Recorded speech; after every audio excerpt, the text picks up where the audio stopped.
Mas se eu penso na estrutura óssea e imediatamente eu falo de luxação, eu não estou pensando só no osso, né? Eu estou pensando que uma alteração de tônus sobre uma estrutura óssea que está com alteração na sua confecção, na sua modelagem, né? É uma criança que vai ter um risco de não desenvolver marcha, certo? Bom, para que a gente possa entender um pouco isso, é importante que a gente fale sobre os componentes do sistema articular, né? Porque quem nos leva, né, ou quem nos faz movimentar são é a nossa estrutura articular. Eu sempre costumo dizer, né, que isto aqui é uma flexão de ombro e isso aqui é uma extensão de ombro, certo? Mas a flexão e extensão de ombro feitas dessa forma é puramente movimento. Agora, se eu fizer essa flexão de ombro com uma intenção, certo? Então, assim, eu peguei o passador de slides, tá? Eu pego esse passador de slides e eu tenho uma intenção, certo? Mas olha como já muda a minha configuração. Eu já não tenho mais só o movimento do ombro acontecendo. Não é mais só a flexão e extensão do ombro. Eu já tenho uma combinação aqui de cotovelo, eu já tenho uma combinação de punho e uma combinação de dedos. Então eu não posso pensar no sistema articular, voltando, eu não posso pensar no sistema articular pensando na articulação ou numa articulação. Sistema articular é combinação articular, ou seja, são várias articulações que estão combinando para que uma determinada função aconteça. E aí eu deixo de ter só o movimento e passo a ter um movimento funcional. Eu passo a ter um movimento com a intenção. Para isso acontecer, é preciso que haja integridade desse sistema articular. E esse sistema articular, ele pode ser dividido ou pode ser pensado com as seguintes características, tá? Ou com os seguintes componentes. O elo rígido, quem é que forma o elo rígido? O osso, o tendão e o ligamento. Qual a importância do elo rígido? O elo rígido é o que mantém a congruência, a integridade articular, certo? Quando é que a gente perde o elo rígido? Quando é que o elo rígido desestabiliza? Quando é que ele deixa de realizar função? Quando, por exemplo, uma articulação desarticula, tá? Ou seja, quando nós temos uma luxação, uma subluxação. Nas doenças neurológicas, para a gente não perder o foco disso, nas doenças neurológicas não tem a menor dúvida de que as articulações podem desarticular, né? Ou, se eu pensar mais especificamente, no paciente hemiplégico, eu vou pensar no ombro do paciente hemiplégico. Se eu pensar num paciente com trauma raquimedular, eu vou pensar no quadril do paciente com trauma raquimedular. E olha que interessante, no paciente hemiplégico, no ombro, ele pode sofrer com 3 problemas. Quem diz isso é a Patricia Davis, então assim, não tem nada de novo aqui, mas assim, ela fala da possibilidade de se desenvolver subluxação, ombro doloroso e a síndrome ombro-mão, certo? Então, esses 3 problemas num ombro de um paciente hemiplégico nada mais é do que um comprometimento do elo rígido. Em cada um deles vai ter características específicas, certo? Mas é comprometimento do ombro, é comprometimento da articulação, é o comprometimento do elo rígido. Quando é que o comprometimento do elo rígido pode acontecer num paciente que tem fez um acidente vascular e ficou hemiplégico, ou fez um TCE e ficou hemiplégico, né? Principalmente nos pacientes que fazem acidentes vasculares, porque eles vão atravessar uma fase de flacidez, né? Uma fase de tônus muito baixo, ou de tônus zerado, na verdade, é quando ele não consegue fazer nenhum esforço contra a gravidade. Então, quando é que isso vai acontecer? Isso vai acontecer nas fases agudas, né? Então, normalmente é naquele paciente que está no hospital, normalmente é o paciente que pode estar numa UTI ou não, dependendo da gravidade do acidente vascular que ele desenvolveu.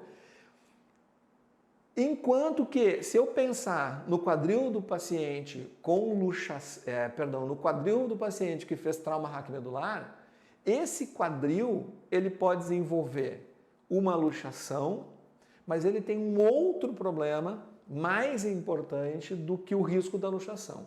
Embora os paraplégicos também venham atravessar a fase de flacidez, o paciente com trauma raquimedular, tá, que também vai passar pela fase de flacidez, também vai passar pela fase da abolição de qualquer estímulo, ou seja, ele não vai fazer nada de movimento contra a gravidade, ele vai passar por uma fase também que é do reaparecimento do movimento de forma automática, que a gente chama de automatismo medular. Tá? Então essa fase que transita, de transição na verdade, entre a medula, tá? E entre a fase da flacidez e a fase da espasticidade, tá? Do aparecimento da espasticidade, é uma fase em que o paciente vai fazer muitos espasmos tônicos. Esses espasmos tônicos, eles vão provocar profundamente a articulação do quadril. Profundamente. O que o fisioterapeuta precisa para controlar qualquer risco de comprometimento do quadril? Mobilizar o paciente. A mobilização passiva do quadril é extremamente necessária para que o paciente desenvolva algo que o paciente lá com acidente vascular cerebral no ombro não vai desenvolver, que é correr o risco de, em função de ser um indivíduo, normalmente o indivíduo que faz trauma raquimedular é um indivíduo que já desenvolveu atividade, já se movimentou, né? Então, um indivíduo que tinha uma condição normal, né? De marcha, de corrida, de exercício físico, nadava, dirigia, enfim, eles fazem um trauma raquimedular e ele tem uma estrutura óssea que antes era extremamente ativa, né? Então estava recebendo impacto o tempo inteiro, o processo de remodelagem óssea estava acontecendo continuamente e quando o trauma raquimedular acontece, o paciente acaba desenvolvendo um acúmulo de cálcio em torno da articulação, certo? E esse acúmulo de cálcio em torno da articulação nada mais é do que o risco de desenvolver no paciente as calcificações ósseas, que, se não tratadas adequadamente, pode ser só com exercício físico, que a gente trabalha preventivamente, né, para que não venha desenvolver a calcificação óssea, mas se a calcificação óssea aparecer, precisa de uma outra intervenção, né, esse indivíduo pode chegar a uma ossificação. E aí sim, se essa estrutura, se ali em torno da cabeça do fêmur, se desenvolver uma nova estrutura óssea, bom, aí nós vamos ter um problema. Por quê? Porque esse indivíduo pode vir a apresentar um bloqueio na articulação. E um bloqueio na articulação implica necessariamente em talvez um quadril em flexão. E um quadril em flexão travado, certo? E que você não consegue mobilizar. Tá? Um quadril travado, certo? Vai fazer esse paciente evoluir para uma rotação interna de quadril, bom, aí nós vamos caminhar para a deformidade óssea. Então, o elo rígido ele pode se comprometer bastante em função das alterações neurológicas, certo? Mas o que mantém a integridade do elo rígido, eu vou repetir, acho que o tempo inteiro que a gente vai conversando aqui, eu vou repetir para vocês que o que mantém a integridade do elo rígido é justamente o movimento, o exercício físico, a atividade física. Dentro do outro componente do sistema articular é a articulação sinovial, tá? Também todo mundo sabe que é para mobilidade e transmissão de força, certo? O músculo, certo? Que tem lá suas propriedades de irritabilidade, condutibilidade, contratilidade, algo muito parecido com o neurônio, né? Porque o neurônio tem essas características, propriedades do neurônio também, além da adaptabilidade. Tá? Essa adaptabilidade, ela é completamente dependente da ação da gravidade. Então, todo músculo que se estrutura, ou seja, todo desenho de cada músculo do corpo, vem lá na criança, vem no nosso desenvolvimento infantil, quando a gente começa a querer comunicar com o meio e realizar movimentos. Todo mundo sabe que, voltando ao meu exemplo anterior, todo mundo sabe que puseram o nome de flexão de ombro e extensão de ombro. Mas a gente não aprendeu o nome flexão de ombro e extensão de ombro. A criança não sabe que ela está fazendo uma flexão, uma extensão de ombro. A criança faz um movimento pelo movimento. até que esse movimento lhe sirva para alguma coisa. E esse servir para alguma coisa é que vai dando a formação, vai formando a estrutura do músculo e vai dando desenho para essa estrutura do músculo ao longo daquela estrutura óssea onde ele está originado ou inserido, certo? E à medida que ele vai fazer determinados movimentos, daí vem que bíceps faz flexão de cotovelo, por exemplo, né? Esses músculos vão tomando formas à medida que determinados movimentos vão acontecendo. E eles vão ficando mais potentes à medida que determinados movimentos vão acontecendo, certo? Eu vou falar do sarcômero, mas vai ser daqui um pouquinho, tá?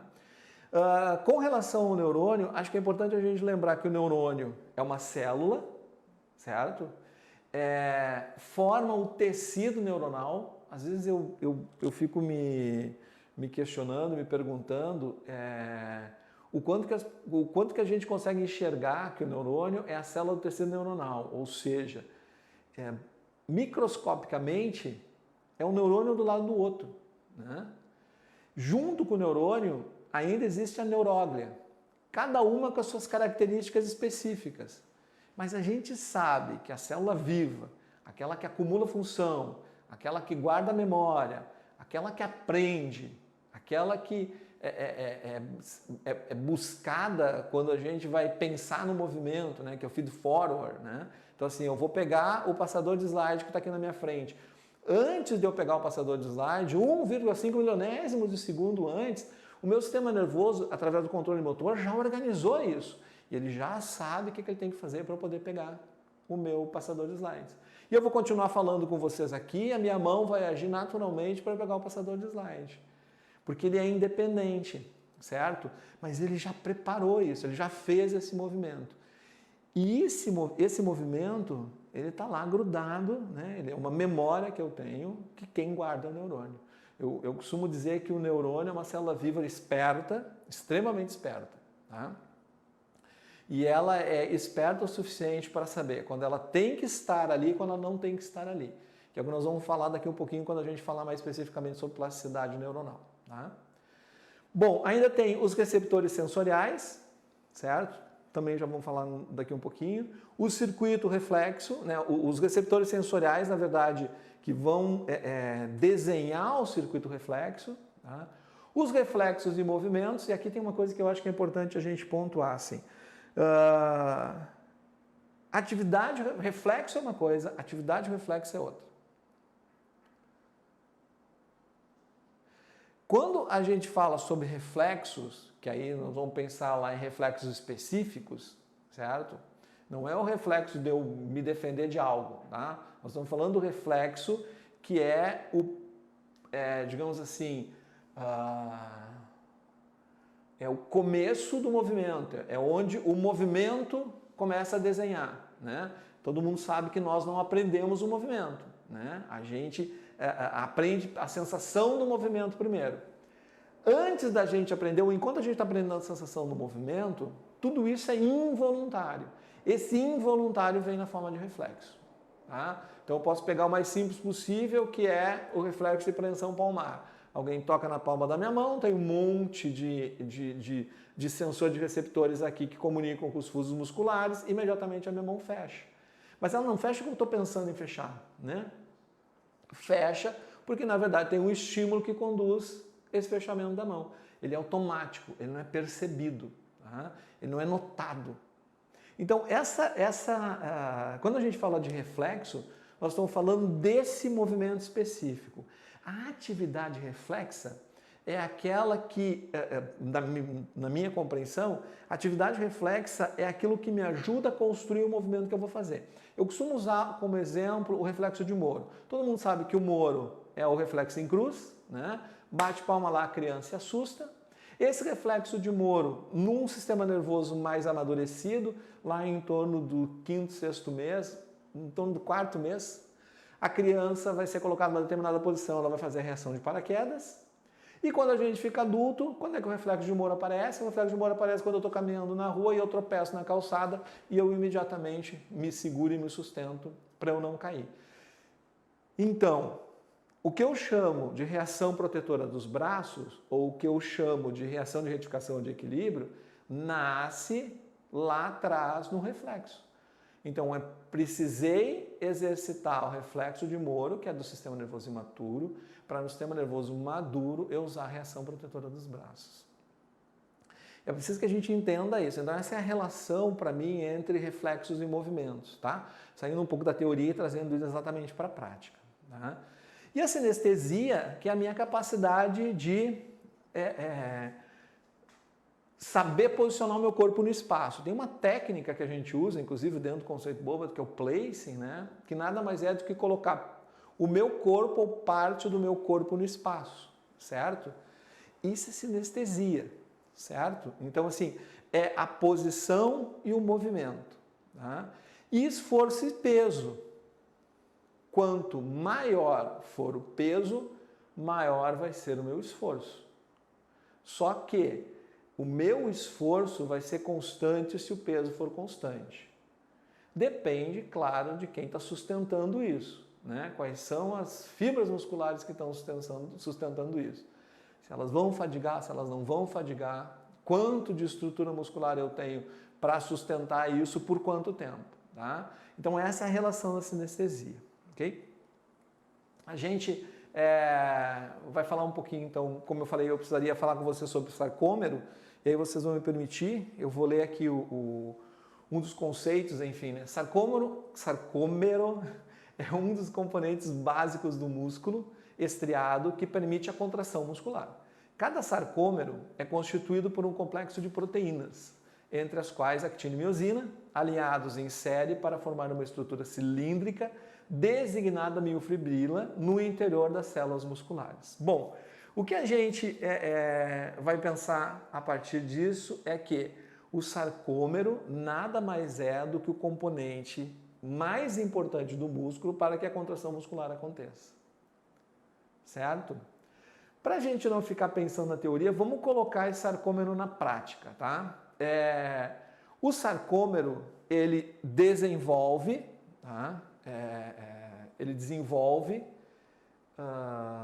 Se produz e se reproduz, cresce ao longo dos anos, tá? Ao longo do nosso desenvolvimento, certo? E é preciso que a gente tenha uma determinada quantidade de sarcômeros na estrutura muscular para que a estrutura muscular possa funcionar enquanto músculo, ou seja, para que ela possa executar a contração muscular. Então nós vamos pensar o seguinte, o quadríceps, tá? Formado pelo vasto lateral, pelo vasto medial, pelo vasto intermédio, pelo reto femoral, tá? E o reto femoral nada mais é do que o músculo biarticular da estrutura do quadríceps, tá? Forma, então, os vastos e o reto formam esse quadríceps, essa estrutura, tá? Todo mundo sabe disso. O que nos interessa aqui é o quadríceps, ele tem pouca força no processo de envelhecimento, ou seja, ele pode perder força no processo de envelhecimento. 3,8 vezes mais chances de queda à medida que o indivíduo vai envelhecendo. Por que o quadríceps pode perder força? Porque ao longo do processo de envelhecimento nós vamos diminuindo a quantidade de sarcômeros. Quem favorece o processo de quem favorece o nosso desenvolvimento ou quem favorece a contração muscular é justamente o sarcômero. Ele tem que ser produzido. Só que o sarcômero não é produzido espontaneamente, certo? Ele também precisa, o músculo também precisa de estímulo. O músculo precisa, inclusive, de alimentação adequada, tá? Para tanto, é preciso que se faça uma avaliação correta, uma avaliação adequada e se usa muito. Eu estou falando do quadríceps, mas eu já vou falar dessa outra estrutura muscular que nos interessa bastante, que é a panturrilha, né, o gastrocnêmio, que é um dos itens, uma das referências de avaliação, inclusive na nutrição, né? Para a gente saber a circunferência do quadríceps, a circunferência da panturrilha vai me dar uma ideia certo? Ou vai me dar uma informação, na verdade. Se esse indivíduo tem uma estrutura muscular que permita que ele desenvolva, que ele continue sustentando, que ele se mantenha em relação à gravidade, ou que ele desenvolva as atividades físicas, ou que ele desenvolva qualquer tipo de movimento, certo? No quadríceps, voltando então só um pouquinho no quadríceps, a gente vai pensar, tem uma informação que eu acho que é interessante. O vasto lateral, ele tem fibras do tipo 2, que passam de 60% no adulto jovem. Passam de 60% no adulto jovem para 30% em pessoas idosas com 85 anos ou mais. Bom, se eu tenho uma estrutura de quadríceps que tem um dos músculos que participam dessa estrutura, desse componente todo, tá? Que é o vasto lateral, que vai perder fibras, perde 50% das fibras ao longo do processo de envelhecimento. Essa perda, ela é decorrente de quê? E aí a outra pergunta é, se existe uma perda, como que a gente faz ou o que faz para que a perda não aconteça? Ou para que a gente diminua essa perda? A gente já sabe que existe reposição não é a palavra certa, mas a gente sabe que uma dieta rica em proteína vai fazer com que a minha estrutura muscular se proteja, esteja protegida, né? Que ela se sustente por mais tempo, que ela possa ter condição, ter volume o suficiente para manter a minha capacidade de me movimentar, certo? Mas a gente também sabe que o exercício físico potencializa essa massa muscular ainda mais. Se a gente levar isso para os nossos pacientes neurológicos, a gente vai enxergar da seguinte forma. Pega lá uma criança com paralisia cerebral de novo. Vou voltar para aquele exemplo. Se a criança com paralisia cerebral que está passando na cabeça de vocês é uma criança com uma quadriplegia, vocês devem enxergar que caracteristicamente, fisicamente, essa criança é emagrecida, com baixíssimo volume de massa muscular, normalmente interferida por um tônus altíssimo, certo? Podem ser um quadriplégico severo, pode inclusive ter lá o reflexo de tesoura, né? O cruzamento de pernas. E essa criança, ela tem baixa massa muscular. Então a gente vai pensar assim, ela está interferida pelo tônus e ela está interferida pela estrutura óssea que a gente falou antes e ela está interferida pela massa muscular baixa. Então essa criança teria condição, a gente teria como pensar em atividades para essa criança em posturas altas? Será que a postura alta favoreceria essa criança ou colocaria essa criança em risco? Se ela vai favorecer, qual é o momento de eu entrar com atividade física? Desculpa, qual é o momento de eu colocar essa criança numa determinada postura alta? Vamos imaginar que eu resolvi usar lá o parapódio com a criança. Eu quero colocá-la num estabilizador. Quando é que essa criança tem condição de ir para o estabilizador? Certo? Porque para eu pensar nisso, eu preciso pensar numa estrutura total. Então eu tenho que pensar cabeça, tronco e membros. Certo?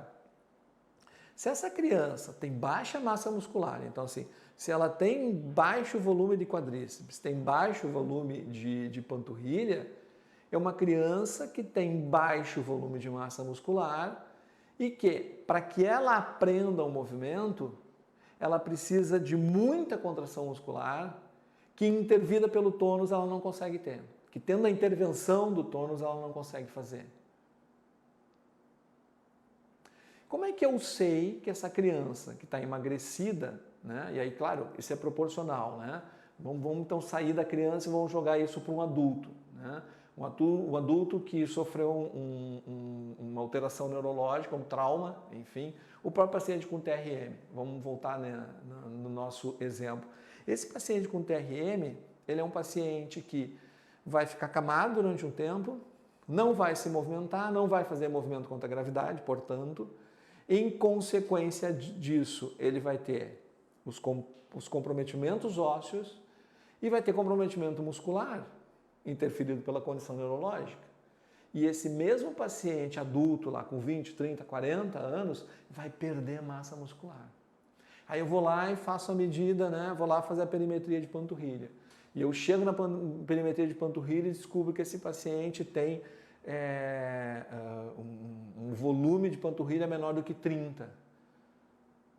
Esse indivíduo está evoluindo para o que a gente chama de sarcopenia, que é a baixa quantidade de sarcômeros.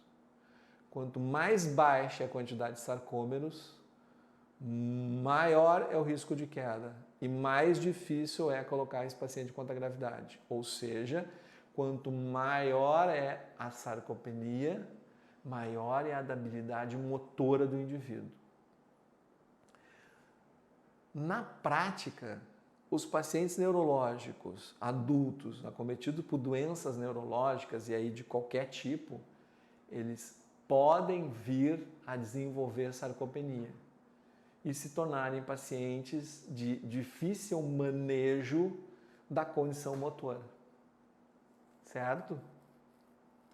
Bom, claro que aqui entra uma informação também que eu acho que é necessária, que o índice de massa corporal abaixo de 22 e acima de 27 são baixo peso e excesso de peso, respectivamente. Então, todo indivíduo que tiver um MC abaixo de 22 tem baixo peso e acima de 27 tem excesso de peso. E isso pode ser medido por essas avaliações ou por essa avaliação de quadríceps ou de panturrilha. Não há para o quadríceps uma referência. Nós não temos uma referência específica, né? Se você faz a circunferência do quadríceps e você tiver um determinado número em centímetros, isso significa que o paciente tenha perda de estrutura muscular. Não. Sabe-se que quanto menos massa muscular de quadríceps o indivíduo tiver, menos potência de membro inferior ele vai ter. Tanto que o quadríceps é considerado o músculo mais potente do corpo. Não à toa, ele é justamente o músculo que está na maior estrutura óssea do corpo, que é o fêmur. E ele é fundamental porque ele sustenta a postura em pé. E tem uma participação absolutamente importante no desenvolvimento da marcha.